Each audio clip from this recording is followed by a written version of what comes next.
All right, in the meantime, speaking about high technology and now high risk, I'm talking about Elon Musk.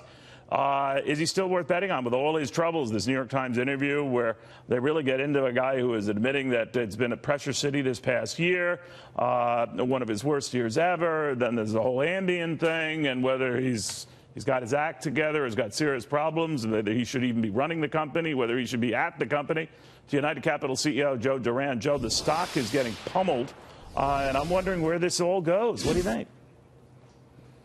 Well, I think there's two things that, first there was the tweet that really obviously he would take back, I think, where he created an environment where the SEC has to look because he's made it sound as if he was promising that there was a privatization about to happen.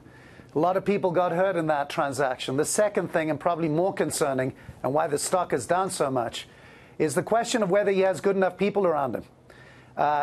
The fact that he's working that hard would suggest that either he doesn't trust the people that work for him or he doesn't trust delegation. And that causes concern that the whole business is relying on one human being working 120 hours a week to the point of exhaustion and ignoring his 5 children.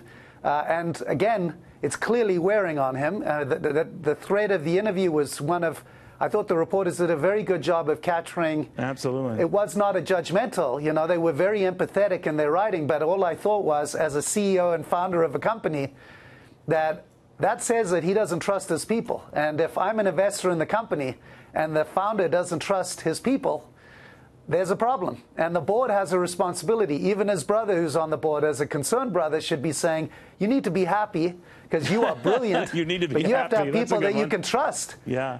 But so, I always what wonder, I see in all of this is, yeah, I'm not an expert on this stuff, but as you know, I played one on TV, and I have a crackpot theory on this, and it applies to the president who expresses surprise when he bashes the press is unfair to him, and it's a cycle. I understand how that goes. Don't be surprised that if you trip and stumble, the media is going to take it way out of proportion, and there you go. Do not be surprised then in the case of Elon Musk when you start ripping analysts on conference calls and calling them idiots and all, but just humiliating them, that they're not going to chomp at the bit to go after you when you stumble like this. And sure enough, they're chomping at the bit to go after you. Now, he has given them plenty of ammunition. I'm not comparing the two men beyond just that. But is it karma coming back to haunt him here? I think it is. You know, Kanye West is another great example of a brilliant person who's created things and doesn't know. Again, there's a shred of artistry and genius in some of these people.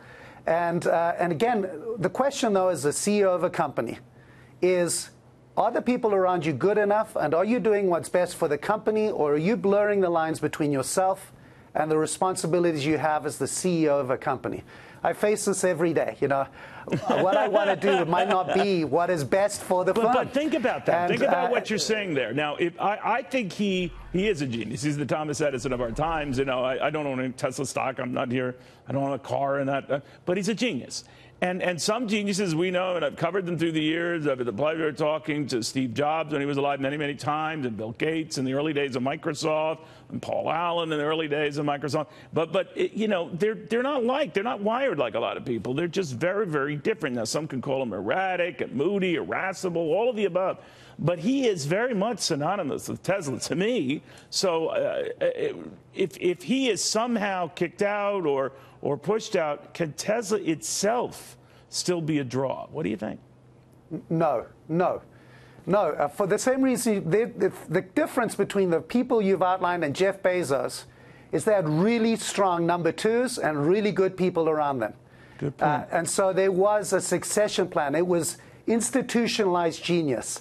And they knew how to take advantage of his brilliance, all of their brilliance, and there were women in the same situation who also are surrounded by people who encourage and let them be brilliant, but still allow a company to have deliberate decision-making and more than one person in charge of all the responsibility. And what you'll see in all the names you mentioned, whether it's Steve Jobs or Jeff Bezos or any of these other brilliant changers of the universe, is that they have great number twos and threes and fours and an institutional culture where everybody shares responsibility. I don't know that Tesla's there yet. It's still very much reliant on a cult of personality, how most companies start, by the way. but they have to spread out and bring in brilliant people that you can trust. You're right. So that you can continue to be brilliant, you know. All right. I just hope you have a strong number two, Joe, because I associate United Capital with you. I have a whole team of brilliant people. There you go. All right. Thank you. Thank you, my friend. Always good chatting.